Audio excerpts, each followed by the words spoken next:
Elena Petrovna Blavatsky. Você provavelmente já escutou esse nome em algum lugar. Uma figura enigmática, acusada de charlatanismo, envolta em polêmicas e cercada por mistérios sem respostas. Uma mulher que ousou revelar os maiores segredos dos poderosos e de sociedades secretas, numa época em que o machismo e a ignorância imperavam. Mulheres não podiam sequer votar, mas Blavatsky, movida por perguntas que até hoje buscamos responder: de onde viemos, para onde vamos e o que viemos fazer aqui, tinha um propósito e o seguiu até o último dia de vida. E você, com certeza, vai querer ouvir essa história do início ao fim. Eu organizei este conteúdo em capítulos para facilitar o seu aprendizado. Então lembra de salvar esse vídeo numa playlist para consultas e pesquisas futuras. Eu sou Gabriel Alexandre e você está no portal Geometricamente Consciente. Este é mais um episódio da nossa série Biografias Secretas, Mentes que Marcaram a Humanidade. Recentemente, eu fiz uma enquete aqui no canal sobre figuras femininas do esoterismo. E quem venceu foi justamente Elena Blavatsky. Quero agradecer a todos que participaram. E aproveitando que essa semana foi o aniversário dela, no dia 12 de agosto, preparei com muito carinho essa narrativa. Então, já aproveita para deixar o seu like, compartilhar este vídeo nas redes sociais, em grupos e com amigos, porque o seu apoio é essencial para que este conteúdo ganhe relevância no YouTube. E comenta aqui embaixo: não há religião superior à verdade. Agora, vamos à história. Era uma noite tempestuosa de 12 de agosto de 1831, na cidade de Ekaterinoslav, no coração da Ucrânia, então parte do Império Russo. Nascia uma criança destinada a desafiar todas as convenções do seu tempo e deixar uma marca indelével na história da espiritualidade ocidental. Seu nome de batismo, Elena Petrovna Hahn von Rothenstern. E o curioso é que no mesmo ano em que ela nasceu, Michael Faraday descobria a indução eletromagnética, a base dos geradores elétricos. A criança veio ao mundo de forma prematura, frágil e aparentemente fadada a morrer, em meio a uma epidemia de cólera que assolava a região. Sua mãe, Helena Andreyevna Hahn von Rothenstern, tinha apenas 17 anos e logo após o parto também contraiu a doença. Contra todas as expectativas médicas, tanto mãe quanto filha sobreviveram. Foi o primeiro de muitos eventos inexplicáveis que marcariam a vida de Helena. O batismo, realizado na Igreja Ortodoxa Russa, também teve um presságio perturbador. O manto do padre pegou fogo por causa de uma vela, como se antecipasse a oposição ferrenha que ela teria contra o dogmatismo religioso. E existem coisas nessa história que poucas pessoas têm coragem de falar. E você vai entender o motivo. Helena pertencia a uma linhagem aristocrática de notável distinção intelectual. Seu pai, Piotr Alexeyevich Hahn von Rothenstern, descendia da família nobre alemã Hahn e servia como capitão na artilharia real russa, alcançando posteriormente o posto de coronel. A família possuía raízes russas, alemãs e francesas, incluindo um ancestral huguenote francês que havia fugido da perseguição religiosa na França para servir na corte de Catarina a Grande. Peter não esteve presente no nascimento de sua filha, pois estava na Polônia combatendo para suprimir a revolta de novembro contra o domínio russo, só a conhecendo quando ela tinha 6 meses de idade. A linhagem materna era igualmente impressionante. Sua mãe era filha da princesa Helena Pavlovna Dolgorukaya,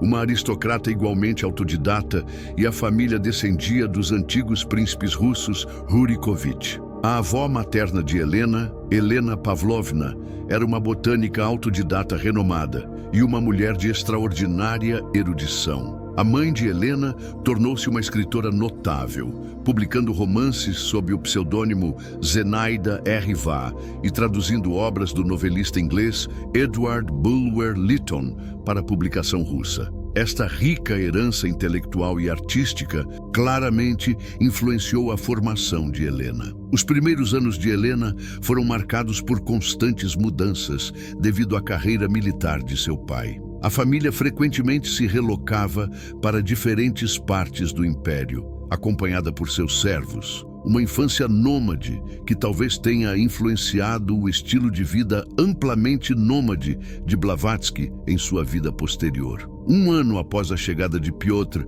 a Ekaterinoslav, a família mudou-se para a cidade militar vizinha de Romankovo. Quando Helena tinha 2 anos, seu irmão mais novo, Sasha, morreu em outra cidade militar depois que nenhuma ajuda médica pôde ser encontrada. Em 1835, mãe e filha mudaram-se para Odessa, onde o avô materno de Blavatsky, Andrei Fadeev, um administrador civil das autoridades imperiais, havia sido recentemente designado. Foi nesta cidade que nasceu a irmã de Helena, Vera Petrovna. A família posteriormente se mudou para São Petersburgo em 1836, onde a mãe estabeleceu sua carreira literária. Quando Piotr retornou à Ucrânia por volta de 1837, ela permaneceu na cidade para continuar seu trabalho intelectual. A vida de Helena tomou uma direção formativa quando sua família acompanhou Fadeev até Astrakhan, onde ele foi designado para se tornar um administrador dos povos calmucos da Ásia Central. Foi aqui que Helena teve sua primeira experiência significativa com o budismo tibetano, através de sua amizade com um líder calmuco chamado Tumen. Os calmucos eram praticantes do budismo tibetano, e esta exposição precoce às tradições espirituais orientais plantaria sementes que floresceriam décadas mais tarde em sua obra teosófica. Em 1838, a mãe de Helena mudou-se com suas filhas para ficar com o marido em Poltava, onde ela ensinou Helena a tocar piano e providenciou aulas de dança para ela. Devido à sua saúde precária, a mãe de Helena retornou a Odessa, onde Helena aprendeu inglês com uma governanta britânica. Eles se mudaram em seguida para Saratov, onde nasceu um irmão, Leonid, em junho de 1840. A família então foi para a Polônia e depois voltou para Odessa, onde a mãe de Helena morreu de tuberculose em junho de 1842, aos 28 anos. Esta perda devastadora deixaria uma marca permanente em Helena, então com apenas 11 anos. Após a morte de sua mãe, as 3 crianças sobreviventes foram enviadas para viver com seus avós maternos em Saratov, onde seu avô Andrei havia sido nomeado governador. Foi durante o período em Saratov que Helena começou a manifestar suas primeiras experiências paranormais e a cultivar um vivo interesse pelo esoterismo. Recebeu educação refinada em francês, arte e música, disciplinas voltadas à formação de jovens aristocratas para um futuro casamento. E aos 11 anos já falava fluentemente francês e russo, possuindo também noções de inglês, adquiridas com a governanta britânica em Odessa. Com os avós,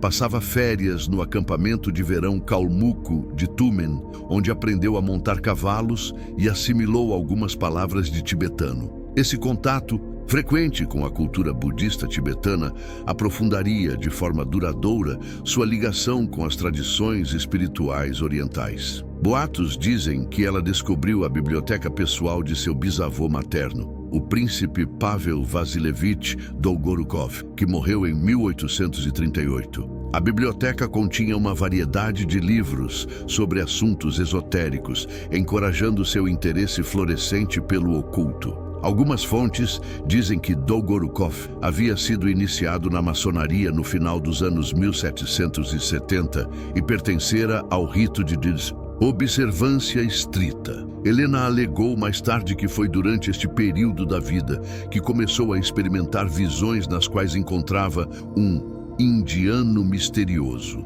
figura que alegava ter realmente encontrado mais tarde em carne e osso. Sua natureza rebelde e independente tornou-se cada vez mais evidente à medida que crescia. Helena rejeitava as expectativas sociais convencionais para as mulheres de sua época, recusando-se a se conformar aos papéis submissos tradicionalmente esperados. Sua conexão com a verdade e propósito era demasiado forte para se curvar às convenções sociais. Ela era conhecida por seu temperamento ardente e sua teimosia, características que a acompanhariam por toda a vida. Aos 17 anos, em um ato de desafio que definiria o tom para toda a sua vida, Helena concordou em se casar com Nikifor Vladimirovich Blavatsky, um homem na casa dos 40 anos que trabalhava como vice-governador da província de Erivan. Suas razões para fazê-lo eram pouco claras. O casamento foi realizado em 7 de julho de 1849, mas Helena tentou desistir pouco antes da cerimônia. Helena não tinha sentimentos pelo marido, vendo o casamento simplesmente como uma saída de uma vida familiar sufocante. Ela insistiu em permanecer virgem e se recusou a consumar o casamento. Mudando-se com ele para o Palácio Sardar, ela fez repetidas tentativas mal-sucedidas de escapar e retornar à sua família em Tiflis. Entediada pelas tentativas frustradas de Nikifor sobre sua pureza, Helena fugiu em um navio com destino à Turquia. O casamento durou apenas 3 meses. A família enviou Helena, acompanhada por um servo e uma criada, para Odessa para encontrar seu pai, que planejava retornar a São Petersburgo com ela. As escoltas a acompanharam até Poti e depois Kerch, pretendendo continuar com ela até Odessa. Helena alegou que, fugindo de suas escoltas e subornando o capitão do navio que a havia levado a Kerch, chegou a Constantinopla. Sua fuga dramática, supostamente tendo subornado o capitão de um navio, marcou o início de 9 anos viajando pelo mundo, possivelmente financiada por seu pai. Poucas pessoas tiveram coragem de falar o que eu vou te revelar agora sobre essa história. Esta fuga audaciosa e a rejeição do casamento marcaram o início de um período extraordinário na vida de Helena. Em vez de retornar ao conforto da vida familiar convencional, ela embarcou em uma jornada espiritual irreprimível para cumprir o dharma de sua vida como serva e mensageira de seu guru e mestre. Durante 25 anos, dos 17 aos 41 anos, ela viajou por vários países do mundo. Muitos dos registros sobre essas viagens são dela própria, pois estava sozinha na maior parte do tempo. Agora tente imaginar uma mulher em pleno ano 1850, viajando sozinha pelo mundo afora, sem destino, sem medo, seguindo apenas o seu instinto e a sua voz interior. Durante estes anos, ela cruzou incansavelmente o globo várias vezes, educando-se, amadurecendo e treinando-se corajosamente nos centros mais remotos e ocultos de prática oculta, de estudo místico e esotérico mundial. Os anos seguintes foram marcados por viagens extraordinárias que a levaram através da Europa, Américas e Ásia. Segundo o biógrafo Peter Washington, neste ponto, mito e realidade começam a se fundir perfeitamente na biografia de Helena. Segundo suas alegações posteriores, Helena alegou ter viajado por toda a Europa, visitou o Egito, Grécia, Ásia Menor e chegou a Londres em 1851. Foi em Hyde Park, Londres, que ela afirmou ter tido seu primeiro encontro físico com o indiano misterioso de suas visões da infância. Este encontro mudaria o curso de sua vida. O homem, que ela mais tarde identificaria como seu mestre Moria, era membro de uma delegação indiana ou nepalesa que estava em Londres por algum tempo. Quando ela o viu, um hindu alto, ela imediatamente o reconheceu como a pessoa que havia aparecido frequentemente para ela em suas visões no plano astral, ou seja, em sua forma astral não corpórea. Moria revelou a ela que ela deveria fundar a Sociedade Teosófica e pediu-lhe para viajar ao Tibete para se preparar para a importante tarefa. Nesse momento, tudo fez sentido para ela. E você teria coragem de aceitar um convite desses de uma pessoa que nunca conheceu, a não ser supostamente em sonhos? Me conta aqui nos comentários. Blavatsky, que não pensou 2 vezes em seguir viagem com ele. Seguindo as instruções de seu mestre, Helena embarcou em uma série de viagens mundiais ainda mais extensas. Ela alegou ter navegado para o Canadá no final de 1851 e depois para os Estados Unidos, onde visitou o Texas, Nova Orleans, México, América Central e do Sul e as Índias Ocidentais. Através do Cabo da Boa Esperança e Ceilão, ela chegou à Índia em 1852. Sua primeira tentativa de entrar no Tibete foi impedida por um residente britânico no Nepal. Em 1853, Helena Blavatsky deixou o Oriente Médio e desembarcou diretamente na Inglaterra, onde enfrentou hostilidade por ser cidadã russa em pleno conflito da Guerra da Crimeia. Em 1854, partiu para os Estados Unidos. Viveu em Nova York e Chicago e integrou-se a uma caravana que cruzou as Montanhas Rochosas até São Francisco. Entre a saída da Índia e sua chegada à Inglaterra, em 1853-54, ela contou ter sobrevivido a um naufrágio próximo ao Cabo da Boa Esperança. E já instalada em Londres, afirmou ter trabalhado como concertista na Royal Philharmonic Society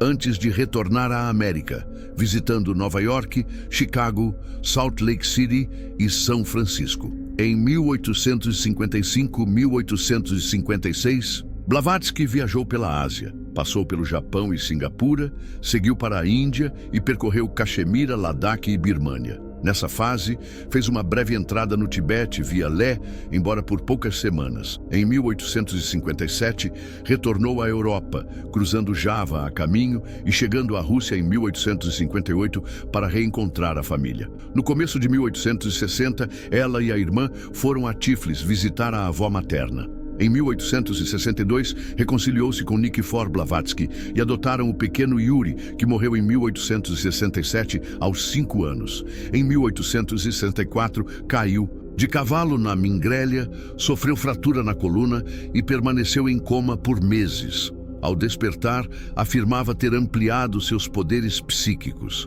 Recuperada, Helena passou por Itália, Transilvânia e Sérvia, onde possivelmente estudou cabala. E em 1867 percorreu Balcãs e Hungria, voltando à Itália para a estadia em Veneza, Florença e Mentana, onde disse ter lutado e se ferido ao lado de Giuseppe Garibaldi. Em 1868, convidada por seu mestre Moria em Constantinopla, iniciou a grande viagem terrestre. Atravessou Turquia, Pérsia e Afeganistão até a Índia e entrou no Tibete pela Caxemira. De 1868 a dezembro de 1870, Blavatsky afirmava ter vivido no mosteiro de Tashi Lumpo, onde afirma ter sido instruída por Moria e Koth Rumi, 2 mestres de origem indiana, fluentes em inglês e francês. Embora Blavatsky afirmasse ter conhecido pessoalmente os Mahatmas Moria e Koth Rumi, não existem registros ou evidências independentes que confirmem a existência histórica dessas figuras fora do círculo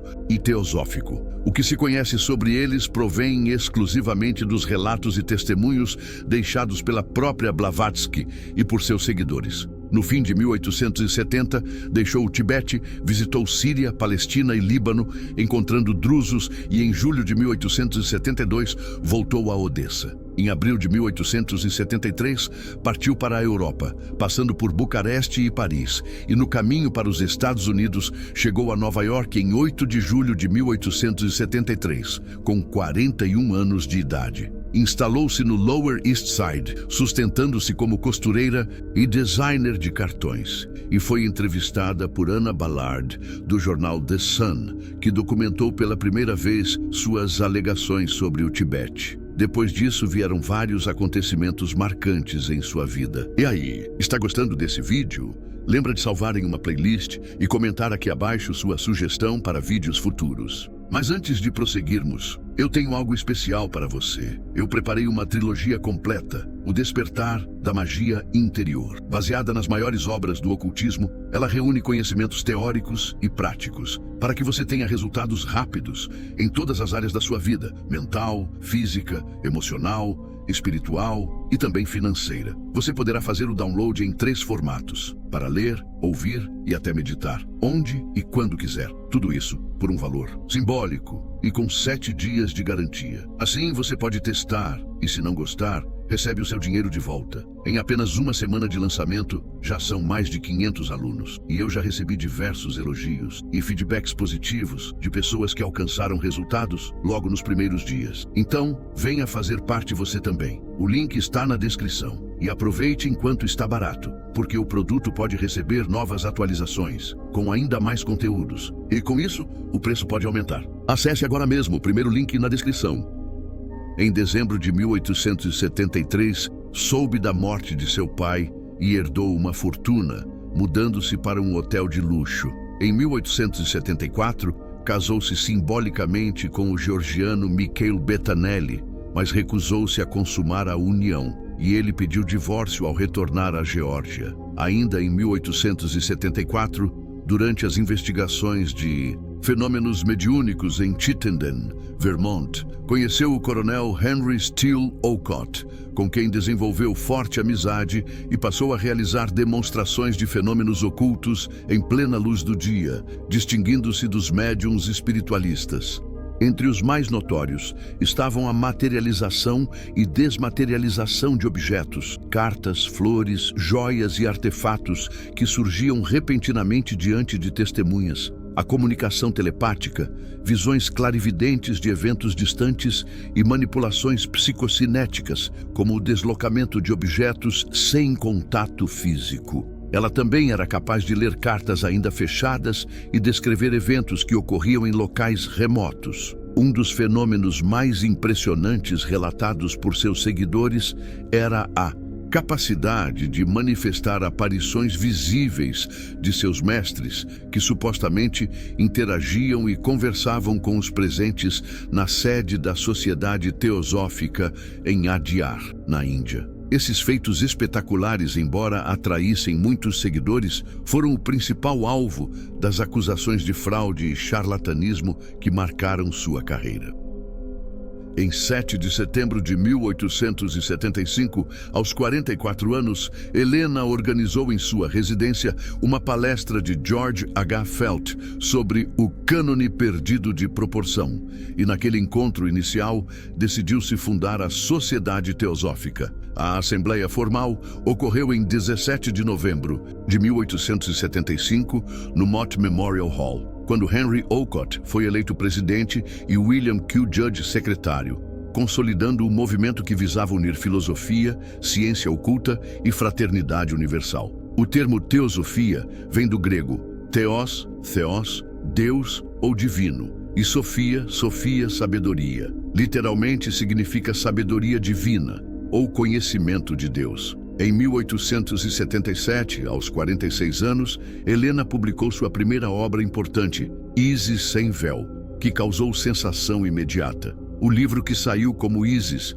Sem Véu, não pretendia desvelar os mistérios da natureza, mas tornar conhecido ao mundo a existência de uma religião da sabedoria, outrora universal, agora oculta da vista. A Ísis simbólica, a religião da sabedoria, está de fato velada, já que havia sido perdida para o mundo por longas eras, mas ela existe. Ísis Sem Véu está dividido em 2 volumes. O volume PIN, a infalibilidade da ciência moderna, discute ciência oculta e as forças ocultas e desconhecidas da natureza, explorando assuntos como forças elementais, fenômenos psíquicos e o homem interior e exterior. O volume Shus, Teologia, discute a similaridade das escrituras cristãs com as religiões orientais como budismo, hinduísmo, os Vedas e zoroastrismo. Segue a noção renascentista de prisca teologia, em que todas essas religiões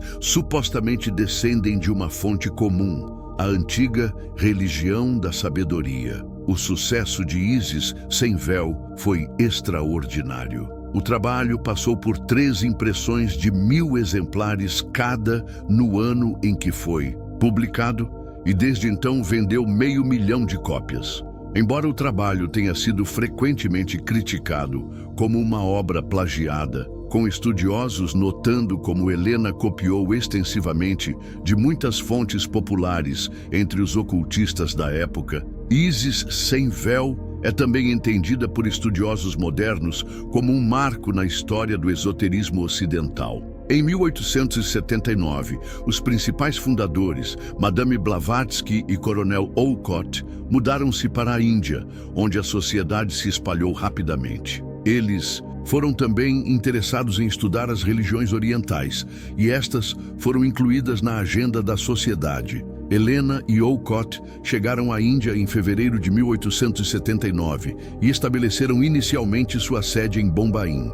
Em 1882, eles estabeleceram a sede internacional da sociedade em Adyar, perto de Madras, agora Chennai. A propriedade em Adyar tornou-se o quartel-general permanente da sociedade. Alguns quartos foram reservados para Helena, que se mudou para eles em dezembro. Ela continuou a percorrer o subcontinente, alegando que passou tempo em Sikkim e no Tibete, onde visitou o ashram de seu professor por vários dias. Durante este período na Índia, Helena estava no auge de seus poderes e fama. Ela regularmente demonstrava fenômenos paranormais que impressionavam visitantes e seguidores. Testemunhas descreveram aparições dos mestres no quartel-general de Adyar. Era um costume doméstico para os trabalhadores se reunirem no telhado plano à noite, e para lá, de vez em quando, viria um mestre. Visivelmente e graciosamente conversaria com eles e os instruiria.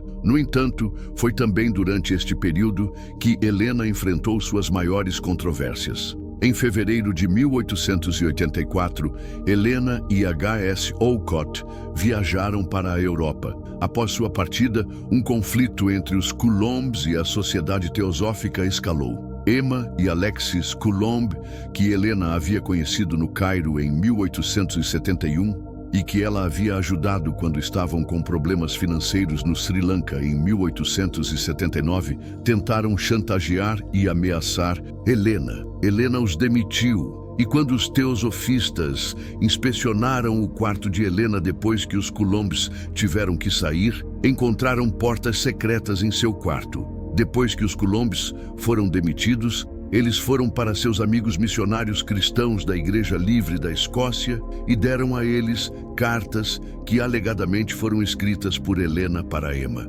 Estas cartas sugeriam que Helena era uma fraude. O capelão George Patterson publicou extratos dessas cartas na Madras Christian College Magazine. O incidente tornou-se bem conhecido por toda a Índia e também na América e Europa. A Sociedade para a Pesquisa Psíquica, SPR, de Londres, enviou Richard Hodgson à Índia para investigar as alegações. Em dezembro de 1885, a SPR publicou o Relatório Hodgson, que concluiu que Helena era uma das mais hábeis, engenhosas e interessantes impostoras da história. O relatório acusava Helena de fraude grosseira e de ser uma impostora, alegando também que ela era uma espiã do governo russo. O impacto do relatório Hodgson foi devastador para a reputação de Helena. O relatório causou muita tensão dentro da sociedade, com vários seguidores de Helena, entre eles Babaji e Subarao,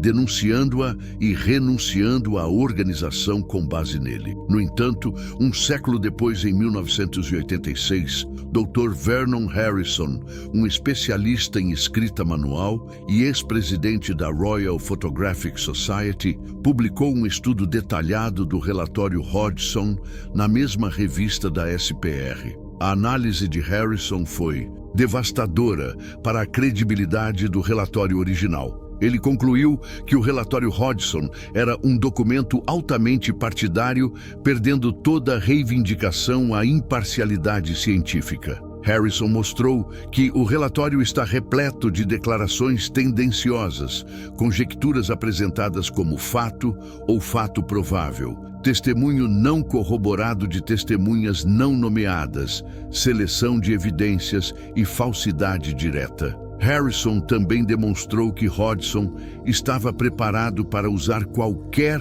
evidência, por mais trivial ou questionável, para implicar HPB. Ele ignorou todas as evidências que poderiam ser usadas em seu favor. A deterioração da saúde levou Helena a contemplar um retorno ao clima mais ameno da Europa. Renunciando à sua posição como secretária correspondente da Sociedade, ela deixou a Índia em março de 1885, estabelecendo-se em Nápoles, Itália. Em abril de 1885, ela começou a viver com uma pequena pensão da Sociedade e continuou trabalhando em seu próximo livro, A Doutrina Secreta. Ela então se mudou para Würzburg, no Reino da Baviera, onde foi visitada por uma teosofista sueca, a condessa Constance Wachtmeister, que se tornou sua companheira constante pelo resto de sua vida. Em 1886, época em que estava usando uma cadeira de rodas, Helena mudou-se para Ostende, na Bélgica, onde foi visitada por teosofistas de toda a Europa. Complementando sua pensão, ela estabeleceu um pequeno negócio de produção de tinta. Em setembro de 1887, ela mudou-se para a casa de Holland Park de colegas teosofistas, Bertram Cattley e seu sobrinho Archibald Cattley. Em Londres, Helena fundou uma revista, controversamente intitulando-a Lúcifer. Nesta publicação teosófica, ela procurou ignorar completamente as alegações sobre fenômenos paranormais e se concentrar, em vez disso, em uma discussão de ideias filosóficas. Foi também em Londres que ela completou sua obra-prima, A Doutrina Secreta. A Doutrina Secreta foi começada em 1884 como uma revisão de Isis sem véu de Helena, 1877. Em janeiro de 1885, seus professores delinearam planos para um novo livro.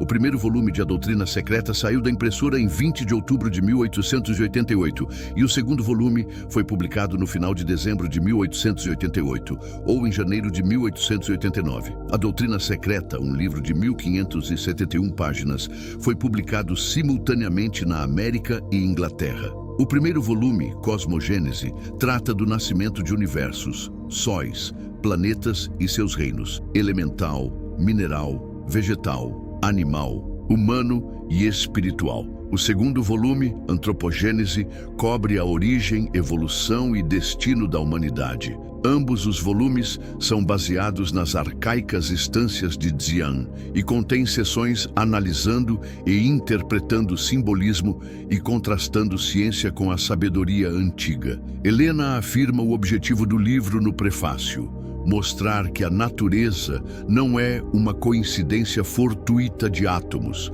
e atribuir ao homem seu lugar legítimo no esquema do universo, resgatar da degradação as verdades arcaicas que são a base de todas as religiões e descobrir, em alguma medida, a unidade fundamental da qual todas elas brotam. Durante seus anos finais em Londres, Helena tornou-se o centro de um grupo memorável de indivíduos talentosos. Apesar das controvérsias que a cercavam, ela continuou a atrair seguidores devotos e a exercer uma influência significativa no pensamento espiritual da época. George R. S. Mead, o estudioso gnóstico que foi secretário particular de Helena pelos últimos 3 anos de sua vida, forneceu um testemunho poderoso sobre sua integridade. Mead escreveu que quando veio trabalhar para ela me entregou a responsabilidade de todas as suas chaves, de seus manuscritos,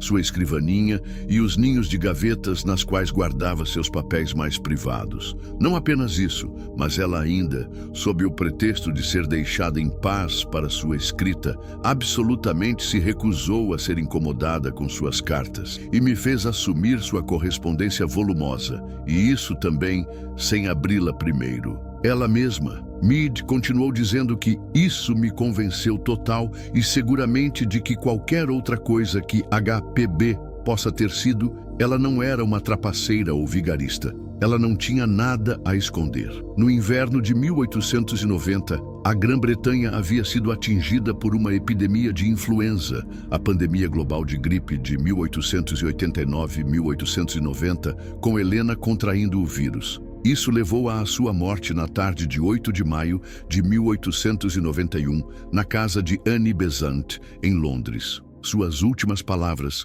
registradas pela teosofista Isabel Cooper Oakley, foram: Isabel, Isabel, mantenha o elo inquebrado, não deixe minha última encarnação ser um fracasso. Seu corpo foi cremado no crematório de Woking em 11 de maio. A data viria a ser comemorada pelos teosofistas desde então como Dia do Lótus Branco. Helena Petrovna Blavatsky morreu aos 59 anos, famosa em todo o mundo como uma das mulheres mais não convencionais e extravagantes de sua época. Embora ela fosse a única a alcançar fama internacional, mulheres independentes eram comuns na família. Sua mãe veio à proeminência na Rússia como uma autora feminista nos anos 1840, e sua avó era uma botânica autodidata, ambas levando vidas desafiando ideias contemporâneas sobre comportamento apropriado para mulheres. A personalidade de Helena era um estudo em contrastes. Ela era descrita como tendo um aspecto tártaro-swarthy, olhos penetrantes, e era conhecida por seu hábito de fumar cigarros enrolados à mão incessantemente e por seu palavreado frequente. Ela descrevia seus próprios modos como semelhantes aos de um granadeiro prussiano de licença. Apesar dessas características aparentemente ásperas, ela também era descrita como altamente carismática e indefatigável. Helena demonstrou uma gama extraordinária de habilidades psíquicas ao longo de sua vida. Testemunhas descreveram instâncias de clarividência, telepatia e até mesmo a habilidade de manipular objetos físicos através de psicocinese. Essas habilidades relatadas variavam de prever eventos futuros, a se comunicar com espíritos e manifestar objetos físicos aparentemente do nada. Uma das habilidades paranormais que Helena mais utilizava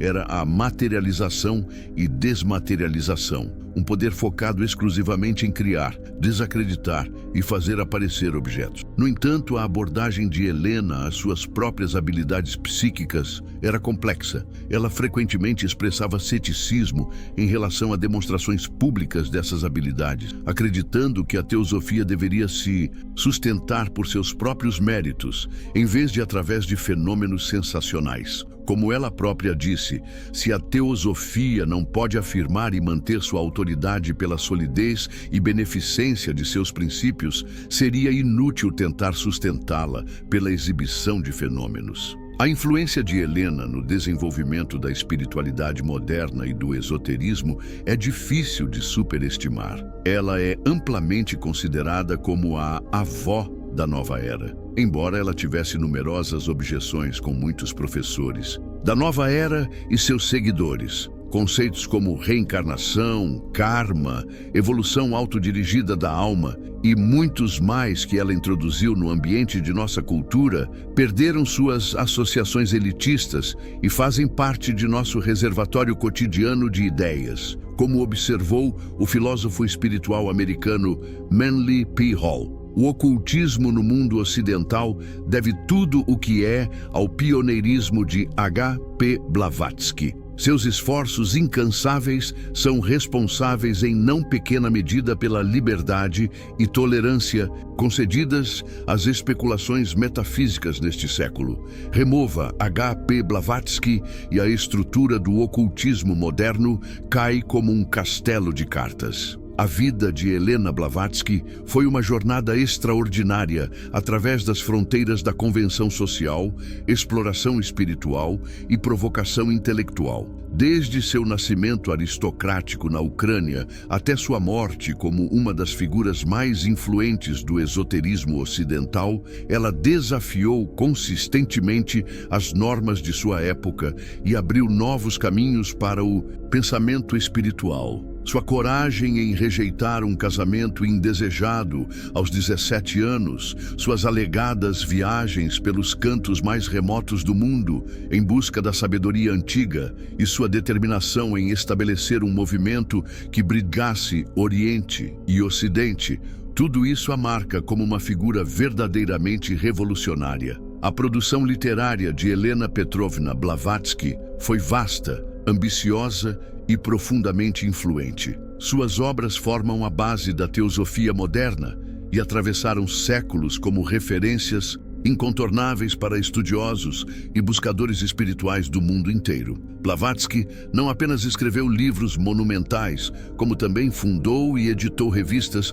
que veicularam seu pensamento e o de outros teosofistas. Livros principais: Isis Sem Véu, Isis Unveiled, 1877, publicado em 2 volumes. Volume 1, A Infalibilidade da Ciência Moderna. Volume 2, Teologia. A obra denuncia as limitações da ciência materialista e das religiões dogmáticas, propondo uma religião da sabedoria universal. Foi o primeiro grande sucesso editorial de Blavatsky e consolidou seu nome como autora esotérica. A Doutrina Secreta, The Secret Doctrine, 1888, também dividida em 2 volumes. Cosmogênese aborda a origem do universo a partir das instâncias de Zion. Antropogênese trata da origem e evolução da humanidade. É considerada sua obra-prima. Integra ciência, religião e filosofia, apresentando uma visão esotérica da história e da constituição do cosmos e do ser humano.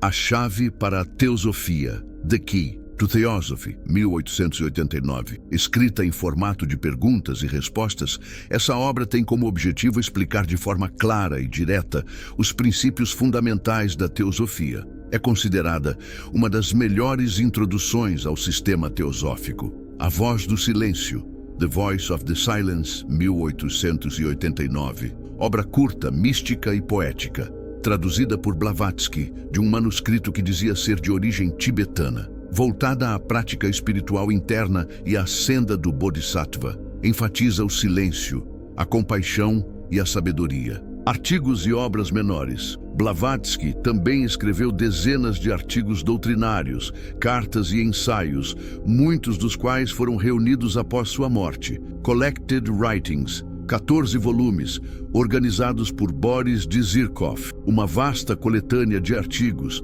ensaios, correspondências e comentários doutrinários escritos por Blavatsky entre 1874 e 1891. Estes textos cobrem temas como ocultismo prático, filosofia comparada, simbolismo, mitologia, ciência esotérica, yoga e crítica às religiões institucionalizadas. 5 Years of Theosophy, 1885. Coletânea de artigos publicados na revista The Theosophist, incluindo textos de Blavatsky e de outros teosofistas importantes, com comentários dela sobre fenômenos psíquicos, karma, reencarnação e simbolismo religioso. Revistas e periódicos fundados ou editados por Blavatsky, The Theosophist, 1880, até hoje. Fundada por Blavatsky e Olcott em Adyar, Índia, foi a primeira revista oficial da Sociedade Teosófica. Blavatsky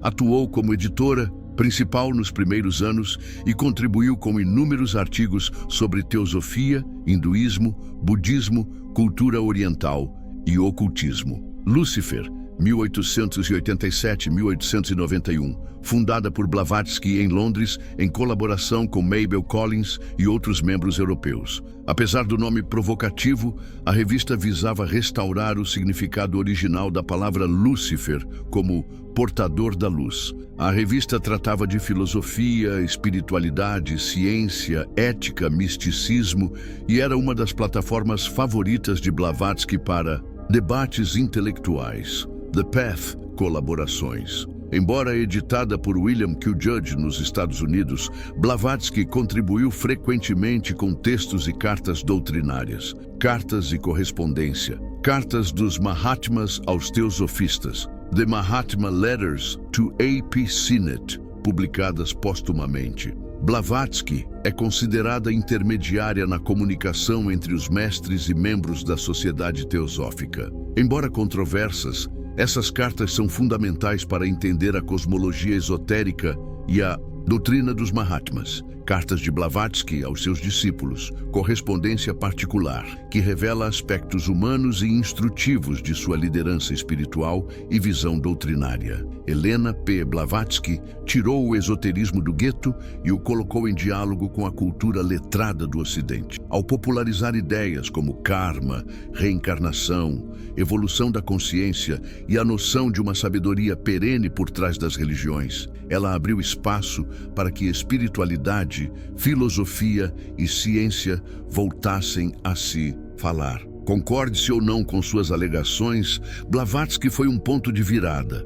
Ajudou a transformar curiosidade esotérica em programa de estudo e prática ética. Fundamentos teosóficos que impulsionaram o conhecimento fraternidade universal. Mais que um ideal moral, virou critério de pesquisa, comparar tradições sem hierarquizá-las, reconhecendo valor em cada cultura. Isso empurrou estudos comparados de religião e diálogo intercultural. Estudo comparado de religião, filosofia e ciência. A teosofia tratou esses campos como janelas complementares. Esse pluralismo metodológico incentivou leituras cruzadas, mito, símbolo, rito, cosmologia, e normalizou o interdisciplinar antes de virar moda acadêmica. Investigação de leis não explicadas da natureza e dos poderes latentes no ser humano. Propôs uma atitude empírica e crítica diante de fenômenos anômalos, sem reducionismo automático. Mesmo sob controvérsia, isso alimentou debates em psicologia do extraordinário, consciência e parapsicologia. Sabedoria perene, prisca teologia. A ideia de um núcleo comum por trás das religiões forneceu um método hermenêutico, buscar padrões, arquétipos e correspondências entre mitos e doutrinas. Isso revalorizou símbolos como fonte de conhecimento. Evolução da consciência expandiu o conceito de evolução para além do biológico. A mente, consciência também evolui por ciclos. Essa visão influenciou leituras filosóficas e psicológicas da experiência espiritual. Karma e reencarnação como lei de causalidade. Moral. Traduzidos para um público ocidental amplo, ofereceram uma ética de responsabilidade, causa-efeito, e um horizonte de aperfeiçoamento contínuo, moldando práticas e debates espirituais até hoje. 7 princípios do ser humano em planos de existência. Embora especulativos, forneceram um mapa operacional para práticas contemplativas e leitura simbólica do ser, corpo, energia, mente e espírito, guiando escolas de autoconhecimento e terapias integrativas. Ponte Oriente-Ocidente. A difusão de textos, palestras e revistas teosóficas fez circular fontes orientais, hinduísmo, budismo, Vedanta, e reintroduziu correntes ocidentais, gnose, hermetismo, cabala, num mesmo quadro de estudo.